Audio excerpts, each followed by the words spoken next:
My parents said I wasn't allowed to date anyone who wasn't from our community. "They'll ruin your future," Dad warned me. So I pretended to be single until I showed up to my cousin's wedding with my fiancé. Everyone gasped. "So are we really doing this?" Marcus asked, adjusting the navy blue sherwani I helped him pick out from Jackson Heights. I looked at him through the hotel mirror, heart pounding. "We are." He smiled. Nervous, but steady. "Then let's go meet your whole world." That moment, standing outside the banquet hall, is etched into my memory. Not just because of what followed, but because it was the first time in years I felt like I wasn't hiding. Not from my family, not from myself. I grew up in Edison, New Jersey, where everything from grocery stores to gossip belonged to our Gujarati community. My parents immigrated in the 80s, worked long hours, and built a life that looked perfect on the outside. Inside, though, it was all about reputation, status, respectability. And that meant following rules. My dad ran a local hardware business. My mom was a homemaker who volunteered at the temple and judged everyone's daughters by how early they married. My two older sisters had already paved paths for me. Anjali did everything by the book, married a guy our parents picked. Priya? She ran off with a non-Indian guy when I was 11, and we didn't see her again for 4 years. I knew what was expected of me. Good grades. No boys. Stay in the bubble. And I did for most of my life. It wasn't until grad school that I started breathing on my own. I got into a design program in Manhattan. It wasn't far, I still lived at home, but commuting every day gave me something new, freedom, even if it came in small doses. I could wander through bookstores, sketch at parks, and talk to strangers. That's how I met Marcus. He worked at a cafe near my internship. The kind of guy who remembered your order, asked how your day was, and actually listened. One afternoon, he commented on the sketch of a window I was drawing, and we started chatting. It felt innocent. Easy. But it wasn't just that day. He'd wave when I passed. Sometimes he'd set my coffee aside if I was running late. Eventually, I started staying longer, and we started talking more. About art, music, the insanity of New York rent. Then one day, it slipped out, "You ever show your work anywhere?" I laughed. "My parents barely know I draw. They think this is all a waste of time." He frowned, genuinely confused. "Why?" And for the first time, I heard myself explain it out loud. The rules. The image. The fear of ending up like Priya, erased from the family. He didn't try to fix it. He just said, "That sounds heavy. But you seem worth knowing anyway." Something cracked in me that day. We started dating in secret. At first it was just coffee. Then walks. Then weekend afternoons that I told my mom were group study sessions. I became an expert in lying. Changing outfits in public bathrooms.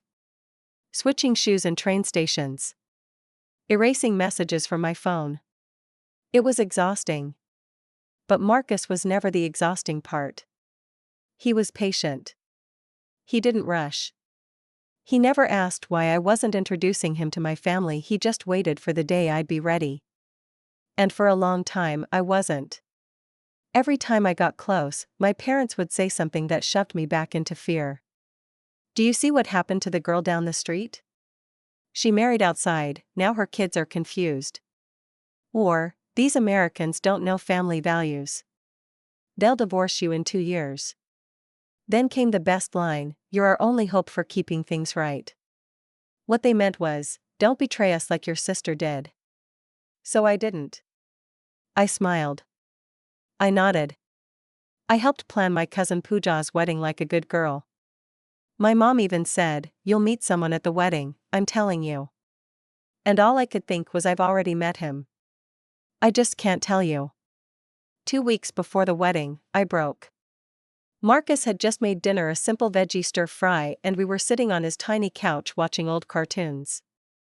I kept looking at him and thinking, this is the life I want. Not lavish. Not dramatic. Just kind, stable, real. I turned to him, tears in my eyes. I can't keep pretending. I feel like I'm split in two. He didn't try to convince me. He didn't give a speech. He just held my hand and said, "Then let's stop pretending." We got engaged a week later. Quietly. No ring ceremony, no announcements. Just the two of us under the Manhattan Bridge, where we first walked after our third date. I cried. He smiled. We hugged for a long time. And then came the wedding. Pooja had reserved this huge banquet hall in North Brunswick.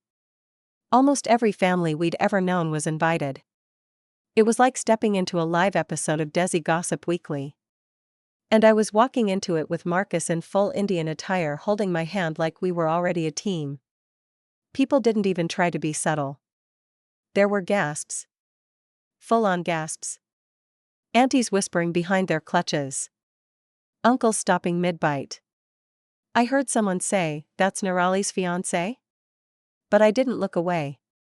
I spotted my mom first. She was near the buffet, wearing this gorgeous emerald sari she always saved for big occasions. Her mouth opened. She blinked. Then she looked at my dad, who hadn't noticed yet. When he finally did, his jaw clenched so tightly I could see the vein in his forehead bulge from across the room.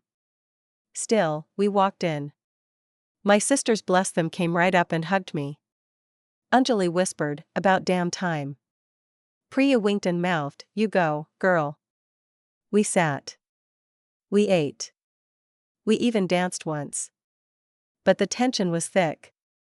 My parents didn't approach us. Not even for a forced smile. It was surreal. It felt like every move I made was being recorded in someone's mental journal for Family Shame, Volume 3. I didn't expect a scene from my parents. They weren't the dramatic kind, not outwardly. That wasn't their style. In our family, punishment came through silence, disappointment, cold avoidance, the kind that makes you feel like a stranger in your own skin.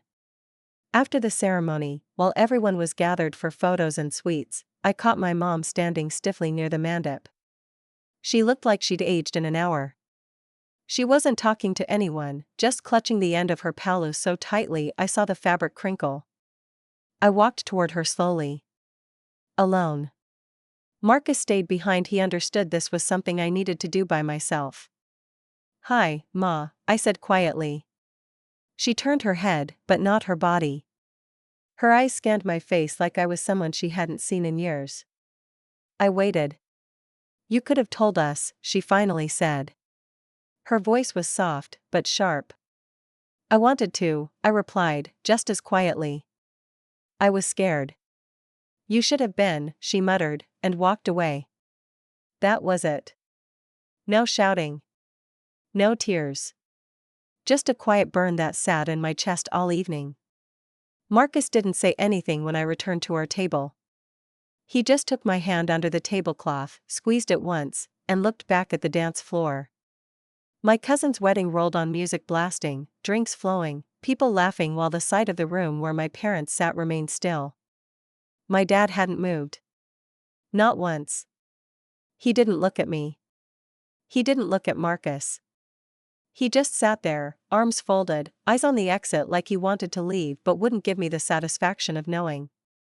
At one point, Pooja danced over to me and Marcus, grabbing my arm like we were old friends at a club and not walking through an emotional minefield. "Okay, first of all," she whispered, "he's ridiculously hot. Second of all, I'm proud of you."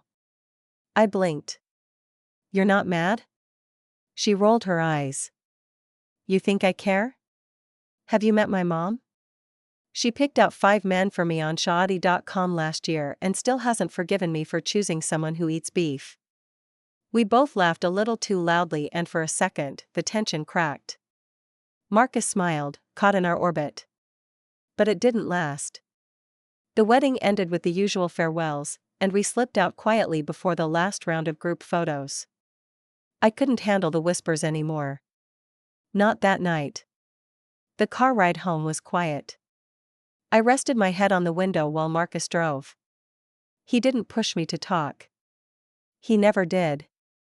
Finally, I said, I feel like I just blew up a part of my life. He glanced over. Or maybe you finally stopped pretending. I let that sit with me. The next morning, I woke up to 3 missed calls from my mom. No voicemails. No texts. Just calls. I didn't answer right away. I couldn't. I wasn't ready to hear disappointment all over again. But that afternoon, curiosity overrode dread and I called her back. Her voice was flat. Your father hasn't said a word since yesterday. I bit the inside of my cheek. To you? To anyone. I closed my eyes. I didn't do this to hurt you. There was silence on the line. Then, but you did hurt us. I know. Another pause. Then her voice changed softer, tired. Is he good to you? I was stunned. What? This boy. Is he good to you? I swallowed hard. Yes. The best. She didn't say anything else. I heard her breathing. Then she hung up. That week was heavy. I went back to work, but everything felt foggy. I kept checking my phone. Every text from my sisters felt like a lifeline. Anjali messaged, they'll come around. Priya wrote, welcome to the club. Marcus cooked more than usual. Kept things quiet. We didn't talk about the wedding. He let me come to it on my own terms. I tried to stay busy, to not spiral. But I couldn't shake the weight. It felt like my home life had been ripped open at the seams, and I was the one holding the scissors. I debated reaching out to my dad.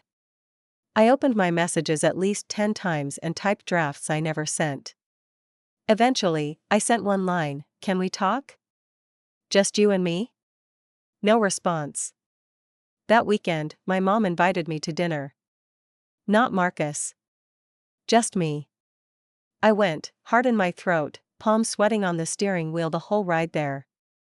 I hadn't been home in nearly a month. The air felt denser walking in.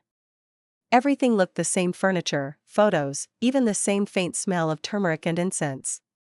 But the energy? Off. Hollow. My dad didn't come out of the den. My mom served dinner quietly. She didn't ask about Marcus. She didn't bring up the wedding. She just placed food in front of me and said, eat before it gets cold. It wasn't forgiveness. But it wasn't exile either. We sat in silence for a while, chewing, swallowing, listening to the hum of the ceiling fan. Eventually, I said, I didn't plan to lie for so long. She didn't answer. I tried again. I was just scared you'd cut me off. She looked at me, eyes lined with exhaustion. You remember what happened with Priya. Your father couldn't sleep for weeks. He stopped going to work. I know. You saw what it did to him. I did. And I still see what it's doing to him. She closed her eyes for a second and nodded. It's hard to change what you were raised to believe. I leaned back in my chair. But I'm not asking you to change overnight. Just to try. She didn't respond. But when I stood up to leave, she packed some leftovers for me. I don't know if that meant things were getting better. But I took it. I held the Tupperware like a fragile offering, unsure if it was peace or guilt or habit. But I didn't question it. Not yet. That night, Marcus held me while I cried on our couch, the same place where I told him I couldn't keep lying anymore. No grand declarations. No promises. Just quiet presence. And for now, that was enough. In the weeks that followed, life moved in strange rhythms. At work, I was fine. Professional. Focused. Creative, even. I poured myself into new design proposals and client sketches like nothing else existed. My coworkers would have never guessed that every evening I came home to a gnawing ache in my chest that hadn't left since the wedding. At home, I mean, my real home, with Marcus, things were quiet, warm, gentle. He never once said I told you so, even though he could have. He never questioned my emotions. If anything, he started leaving little notes in my sketchbook or buying my favorite chocolate without asking. But the silence from my father lingered like a second shadow. My mother texted occasionally. Not about us. Never about Marcus. Always mundane things: how cold it was getting, if I wanted her homemade pickles, whether I was still taking my vitamins. I responded, short and polite. Nothing confrontational. Neither of us brought up the night I walked into that banquet hall holding Marcus's hand like it was the most natural thing in the world. It was a kind of emotional détente. And then something happened that I didn't expect. Priya called me. Not a text. A real call. I almost didn't pick up because I assumed it was a butt dial, but I answered and heard her voice on the other end. Hey, she said, casual and calm, like we'd just spoken yesterday. Hey, I replied, more guarded. You okay? Define okay. She laughed, and it made my throat tighten. I heard about the wedding. Anjali told me you went full Bollywood. I sighed. I didn't mean to cause a scene. I just couldn't hide anymore. You don't have to explain it to me, she said. I get it. There was a pause. Look, she continued, you already crossed the line. You can't walk it back now. But that doesn't mean it's all ruined. I didn't say anything. My life is messy. You've seen it. But I still have a life. A real one. And I don't regret choosing love over performance. It was strange hearing that from her, the once exiled sister who now seemed more whole than any of us. I didn't know whether to be comforted or terrified. You think Dad will ever talk to me again? I asked. She hesitated. Honestly? I don't know. But I know you can live a good life even if he doesn't. That stayed with me. A couple days later, I got a text from my cousin Vic. Vic, yo, I don't know what you did at that wedding, but Ma won't stop talking about it. Me, all good things, I'm sure. Vic, actually, yeah. Weirdly, she said you looked confident. Like someone who knows what she's doing. I stared at the screen for a long time. That was the thing about our culture: even when people disagreed with you, they watched you closely. They took notes. Some judged. But others? Others started asking questions. Wondering if maybe, just maybe, there were other ways to live. One evening, Marcus and I went out to dinner in Jersey City. Nothing fancy, just a cozy spot with dim lights and soft music. I hadn't been sleeping well, and he noticed. Do you want to talk about it? He asked over soup. I think I just miss the idea of my family, I admitted. The routine. The safety. Even if it came with rules. He nodded. Makes sense. When you've lived your whole life trying to earn approval, losing it can feel like death. That hit me harder than I expected. We ate mostly in silence after that, but it was a good silence. A knowing one. The kind that said, I'm here, even when it's hard. That weekend, something happened that shifted everything. Marcus and I were at a small gallery show in Brooklyn. A friend of mine was exhibiting, and we went to support her. I had just stepped out to take a phone call from work when I saw a familiar car pulling up across the street. My father. My breath caught. I wasn't hallucinating. I wasn't being dramatic. It was him. The old silver Corolla he refused to replace.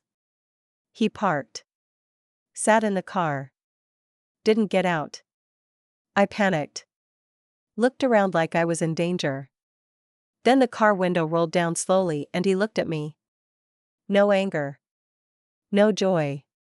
Just presence. I froze. He didn't signal for me to come over. He didn't wave. He just looked at me for about 10 seconds, then rolled the window back up and drove away. I stood there in the cold for what felt like an hour. Was that his version of reaching out? Was he checking to see if I was okay? Trying to catch a glimpse of the life I chose? I went back inside in a daze. Marcus asked if I was all right. I didn't have words yet. I think my dad just found me, I whispered. Marcus blinked. Here? I nodded slowly. He didn't say anything. He didn't even get out of the car. Still, Marcus said gently, he showed up. That moment sat heavy in my chest for days. He showed up. That didn't mean things were fixed. It didn't mean he'd forgive me.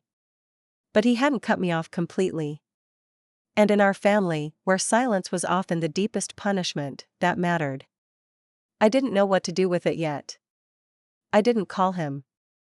Didn't text. I just held the moment close. Let it soften something inside me. The next week, I got a package at our apartment. No return address, but I recognized the handwriting on the label immediately. Inside was a small wooden box.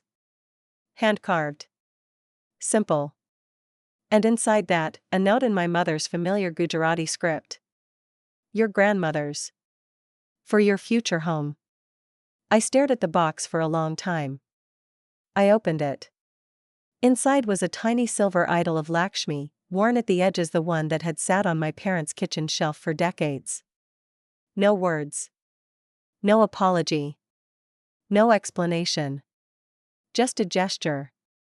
But that's how healing begins, sometimes in gestures, not speeches. And I was learning to read the language of small things. I kept the box on the corner of our bookshelf, tucked between two cookbooks and an old incense holder I hadn't used in months. Marcus didn't ask about it at first. He noticed it, of course, but he waited. That was something I loved about him, he never pressed. He let things come when they were ready. A few days after it arrived, I told him. We were having tea on the balcony, watching the sunset through a tangle of construction cranes and half-dead trees. It was my grandmother's, I said, nodding toward the box inside. My mom sent it. He looked at me, surprised. Really? I nodded. No note. Just that. It's been in our family forever. He didn't say anything for a moment. Just sipped his tea, thoughtful. That's something, he finally said. And it was. It wasn't a declaration. It wasn't a visit. But it was something. The first tangible acknowledgement that I still existed in their world, not just as a shameful headline in family gossip but as a daughter. A person. It was more than Priya had ever gotten. Later that week, I got another message from my mom. This time, a photo. A blurry one, taken from the living room. The silver idol that had always been in the kitchen was gone. Below it, just one line, I hope you take care of her like I did. I cried when I read it. It was the first time I realized how much my mother must have mourned, silently, while holding the party line. She never argued with my father about culture or pride, at least not out loud. But this? This was her rebellion. This was her saying, I still see you. It broke something open in me. A quiet relief I hadn't let myself feel. Marcus saw the change in me. We were lying in bed one night, and he reached out to trace my hand with his fingers, something he always did when he sensed I was drifting. You feel lighter, he said softly. I think I am. That from the box? Or just time? I thought about it. Both. He kissed the inside of my wrist, then rolled onto his back. You don't have to rush anything. We're not in a movie. There doesn't have to be a big scene. That stayed with me. He was right. I didn't need drama. I didn't need a reunion with violins playing and my father weeping in the driveway. I just needed movement. And for the first time since the wedding, it felt like things were moving, even if just millimeters at a time. And then came the call I didn't expect. Anjali. Nirali, I need a favor, she said, sounding breathless. Actually, more like a babysitter. Her youngest had come down with the flu, and her husband was out of town. She didn't want to send her toddler to daycare. She needed help for a day or two. I'll take him, I said before thinking. You sure? I didn't want to put you in the middle of anything. It's fine. I want to. The next morning, I picked him up. He toddled into my arms like I'd never left the family ecosystem. Marcus, who was off that day, set up the couch with blankets and snacks and turned on animated movies like a pro. I just watched the two of them, this man I loved and this little person I'd known since birth, laughing together like they'd done it 100 times. At one point, the toddler, whose vocabulary was still forming, looked up at Marcus and asked, "You my uncle?" Marcus raised an eyebrow, glancing at me. I smiled. "You might as well be." And in that moment, I knew. We weren't just building a life together. We were building something that could hold family, if it was ever allowed back in. That night, I sent my mom a photo, Marcus holding the baby while half asleep on the couch, cartoons still running in the background. I didn't say anything else. No caption. No emojis. Just the picture. 2 hours later, she replied, "He looks kind." My breath caught. It wasn't approval. But it was the closest thing I'd gotten. I replied, "He is." Then, after a pause, "You can meet him, you know. If you want." No response. The next weekend, I was at the farmer's market with Marcus when my phone rang. It was my dad. I stared at the screen like it had grown thorns. "Do you want to take it?" Marcus asked. "I don't know," I whispered. But I answered. His voice was the same as always. Dry. Measured. "I heard you took care of Anjali's boy." I swallowed. "Yeah. Just for a bit." Silence. Then, almost too casually, "That your fiancé in the picture?" "Yes." More silence. Then, "He treats you well?" "He does." Another pause. "All right then." Click. That was it. No apology. No invitation to dinner. Not even a goodbye. But he called me. He said fiancé without venom. He asked if Marcus treated me well. That night, I couldn't sleep. Because I realized something: my father didn't want to forgive me. He didn't want to welcome Marcus into the fold or make peace with how his youngest daughter had crossed every line he built. But even he, stubborn, set in his ways, shaped by decades of unshakable pride, couldn't ignore love forever. Over the next few weeks, the silence between my father and me became something new. Not absence. Not punishment. Just space. I had spent most of my life trying to fill silence, over-explaining, apologizing, softening myself to earn my place. But now? I let it be. I didn't chase his approval. I didn't beg for warmth. I had tasted something else, something sturdier. Respect. Stability. My own voice. And something shifted in me. I stopped waiting to be welcomed back. I stopped imagining the grand reunion. The family dinner with awkward hugs and meaningful glances. I stopped romanticizing redemption through their terms. Instead, I started planning our wedding. Marcus and I had talked about eloping more than once, but it never felt right. Not because I wanted a big show, but because I wanted the moment to be ours, on our timeline, without shame or secrecy. We settled on Prospect Park, where we had our first real conversation, where we got engaged. A small ceremony. Just friends. No extended relatives. No one we had to pretend for. A few days before the wedding, I sent a message in the family group chat: "Marcus and I are getting married next Saturday. You're welcome to come." No pressure. Just wanted you to know. That was it. No pleading. No guilt. Just an invitation. Pooja replied first. A stream of heart emojis. Then Vic. Then Anjali. Even one of my older uncles, the one known for snide remarks, responded, "Congratulations. Wishing you happiness." But my parents? Nothing. Not a word. And still, I felt peaceful. The day of the wedding, the sun filtered through the trees like it was blessing us. Marcus stood at the end of the path in a slate-colored suit, not flashy, just quietly perfect. I wore a deep maroon sari, my grandmother's. The same one my mom wore to her own wedding. No bridesmaids. No formal aisle. Just a circle of people who loved us as we were. We said our vows under the wide Brooklyn sky, the sound of the park humming in the background. I cried. He smiled. Our friends cheered. Someone passed out samosas and chai in biodegradable cups. And when I turned around after the kiss, I saw her. My mother. Standing a little behind the crowd, in a plain sari, holding her purse like it was armor. She wasn't smiling. But she wasn't crying either. She had come. She had come alone. After the ceremony, she approached us. Everyone stepped back instinctively, giving space.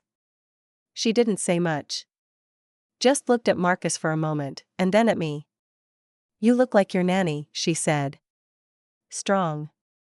Then she handed me a small bag. I opened it later. Inside was a Mangalsutra, not new, not expensive, but clearly old, wrapped in soft cloth that smelled faintly of camphor and sandalwood. Her wedding necklace. No words were needed. It said everything. And then came the part one didn't plan. The moment that would stick with me as my real revenge. Weeks later, I was invited to a temple fundraiser back in Edison. I wasn't planning to go, but I did mostly because Pooja begged me to help with decor. Marcus came too. We walked in, heads high. No hiding. No long sleeves. No explanations. And that's when I saw them. My parents. Seated near the stage. My father saw us first. He looked up, stiff, unreadable. For a second, I wondered if he'd get up and walk out. Instead, he stayed seated. And nodded. Just once. But the real moment came later. We were standing near the food stall, talking to someone from the neighborhood, an auntie I hadn't seen in years, when a couple from our community approached us. Strangers to Marcus. The man looked at him and said, "So, you're the one." Marcus smiled. "I suppose I am." The woman smiled too. "You know, everyone said she'd ruin her family. But all I see is a woman who stood up for love. That takes guts." I was stunned. Not because they were kind, but because they said it loud enough for my father to hear. And my father, sitting 10 feet away, did not object. He sat there. He heard every word. And he stayed silent. That was my revenge. Not rage. Not screaming matches. Not shame. Presence. Me standing in the middle of the very place they tried to protect from me, with the man I love, surrounded by support, still belonging. That was the victory. That was what he could never undo. Because in the end, I didn't just survive their rejection. I built something better. And you know what? They're the ones learning to live with my choices now, not the other way around. That's the real revenge. Not in breaking their world, but in refusing to let it break me.